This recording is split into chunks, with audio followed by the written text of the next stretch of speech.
Hello everybody, and in today's video I'll teach you guys how to block certain website on Google Chrome. So if you guys want to see more videos, then be sure to like and subscribe with notification on to our channel because we upload videos like this frequently. So let's get on with the video, shall we? So first of all, let me go to YouTube. So let's assume I wanna block YouTube.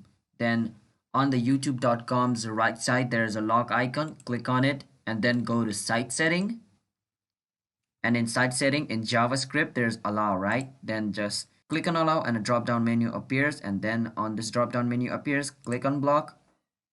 Then when you go to YouTube and reload it, and boom, this site is blocked. As you guys can see, like nothing is coming up and I can't click on anything,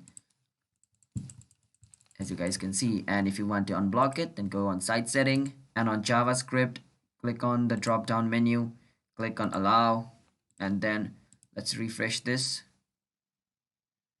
Then boom, now as you guys can see, our YouTube is again available. So that's how you block a website on Google Chrome. So if you guys found this video helpful, then be sure to like and subscribe with notification on, and comment down below what type of video we should make next. And I'm signing out. Have a nice day everybody. Peace out.